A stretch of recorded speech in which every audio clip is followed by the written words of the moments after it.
안녕하세요. 밝은 내일을 꿈꾸는 매거진 투머로우의 강재영입니다.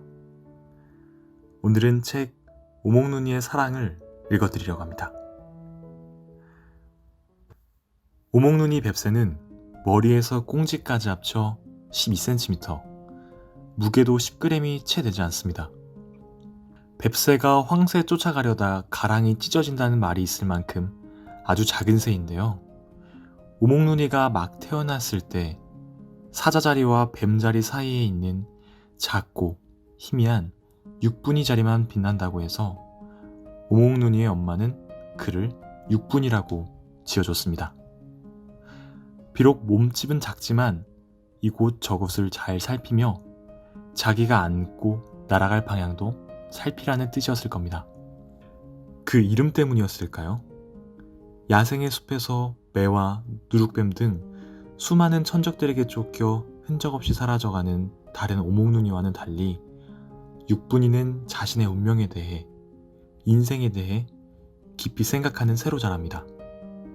그래서 자신이 애지중지 키웠던 뻐꾸기 앵두가 한마디 인사도 없이 떠나갔을 때에도 육분이는 분명 이유가 있었을 거야, 이렇게 생각하며 원망하지 않고 앵두를 만나기 위해 먼 길을 떠납니다. 그러던 도중 육분이는 갈매기를 만나게 되고 그에게 구남새에 대한 이야기를 듣게 됩니다. 적도 부근에 사는 구남새는 날개가 매보다 크고 몸이 가벼워서 세상에서 가장 빨리 나는 새입니다. 날치대를 먹고 새들이 잡은 물고기를 낚아챌 만큼 빠르며 시속 200km까지 속도를 낼 수 있다고 합니다. 구축함처럼 빠르다고 구남새라는 이름이 붙여진 이 새는 날새지만 거센 바람을 만나면 방향도 잃으며 날개가 너무 커서 한 번 넘어지면 스스로 일어나지 못하고 바다에 빠져 사람들에게 잡힌다고 합니다. 아무리 빨라도 방향이 잘못되면 아무 소용이 없다는 큰 깨달음 하나가 비처럼 육분이의 마음에 스며들었습니다. 천적이 많은 오목눈이들은 빠른 속도야말로 중요한 장점이지. 그렇지만 빠른 것이 모든 것을 해결하진 않아. 날아가는 속도보다 지금 어디로 갈지, 내가 현재 어디에 있는지 정확한 위치와 방향을 아는 게 훨씬 더 중요하지. 지금부터는 언제나 방향을 잡고 나는 거야. 작은 몸으로 알을 부화시키고 20알 넘게 덩치 큰 뻐꾸기 새끼에게 벌레를 잡아먹이고 누룩뱀이 찾아와 둥지를 습격할 때에도 몸을 던져 지켜냈는데 어느 날 그 뻐꾸기 앵두가 떠났다.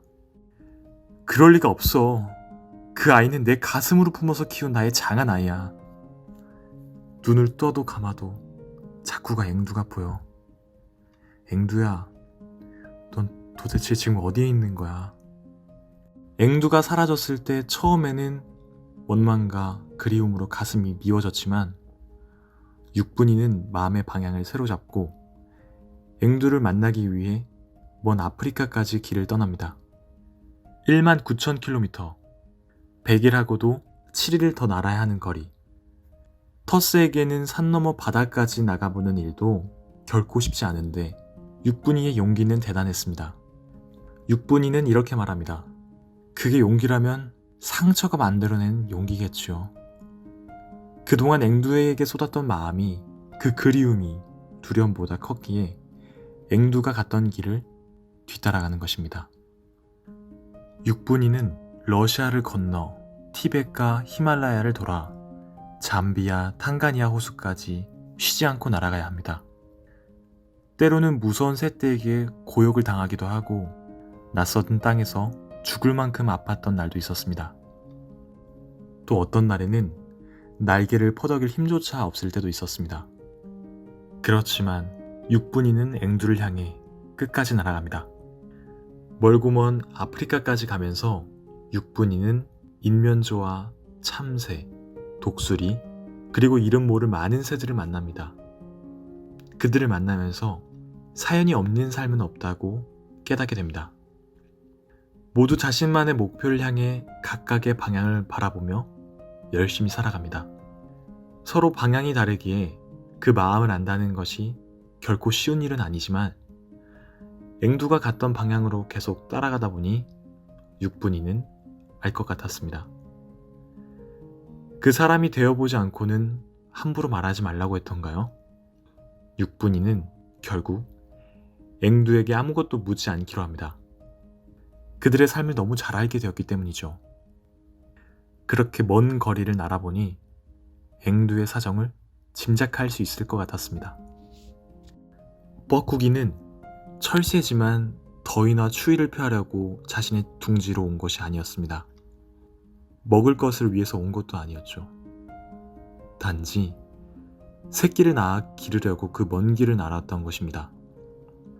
2달 반을 머물며 조금 자란 새끼를 데리고 또다시 아프리카로 날아가야 했습니다. 남의 둥지에 알을 낳을 수밖에 없는 상황이었던 거죠. 자신의 알을 키워줄지 아니면 보자마자 쪼아버릴지 모르는 상황에서 알을 맡겨야 했습니다. 그때 어미의 마음은 어땠을까요?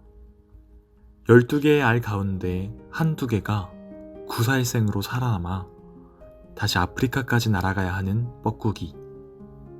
참으로 기구한 인생이었습니다. 육분이는 앵두에게 진심을 담아 이렇게 말합니다. 앵두야, 다른 오목눈이의 둥지로 가지 말고 꼭 엄마 둥지로 날아와. 엄마가 내가 낳은 알을 품어줄 테니까. 그 먼 길을 쉬지 않고 날아서 알을 낳기 위해 찾아온 뻐꾸기의 알을 품는 것은 더 이상 문제가 되지 않았습니다.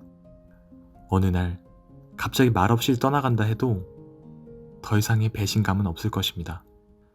속아서도 아니고 억지로도 아니고 이제는 진심으로 품어줄 수 있을 것입니다. 살다 보면 누구나 예상치 못한 일, 혼자 해결할 수 없는 문제를 만납니다. 이럴 때 가장 먼저 떠오르는 사람이 누구일까요? 바로 자신의 마음을 그대로 공감해주는 사람입니다. 아이들의 경우 부모님에게 혼날까봐 또 걱정하실까봐 말하지 않습니다. 자식을 위해서라면 무엇이든지 할 수 있는 게 부모인데 말이죠. 부모는 힘들거나 어렵거나 부끄러운 일도 자식을 위해서라면 마다하지 않습니다. 그런데 아이들은 왜 부모에게 이야기하지 못하는 걸까요? 육분이가 앵두를 찾아갔던 것처럼 부모도 아이들의 마음을 따라가 보면 그 마음을 알 수 있을 것 같습니다. 진심으로 사랑하기에 너무 당연히 아이들의 마음을 살피지 않고 일방적이었던 것은 아니었을까요? 그래서 항상 잘하라고만 말을 쏟아내는 것은 아니었을까요? 게임을 좋아하는 아이에게는 혼내기만 하는 것이 아니라 왜 그렇게 게임에 빠졌는지 자녀의 마음을 따라가 본 후 그 이유를 알고 난 뒤 육분이가 앵두에게 마음을 담아 전했던 말처럼 사랑을 담아 이야기하면 어떨까요? 간식도 먹으면서 쉬엄쉬엄 게임을 하라고 하면 아이들은 오히려 미안해하며 엄마의 마음을 살핍니다. 그렇게 어긋나 있던 마음이 하나로 흐르게 됩니다. 다른 사람의 신발을 신어보라는 말이 있습니다. 그렇게 하지 않고는 그 사람을 알 수 없기 때문이죠.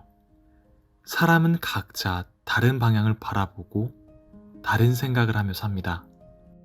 이럴 때 오목눈이 육분이처럼 마음의 방향을 정해 어디로 날아갈지 잘 결정하면 좋을 것 같습니다.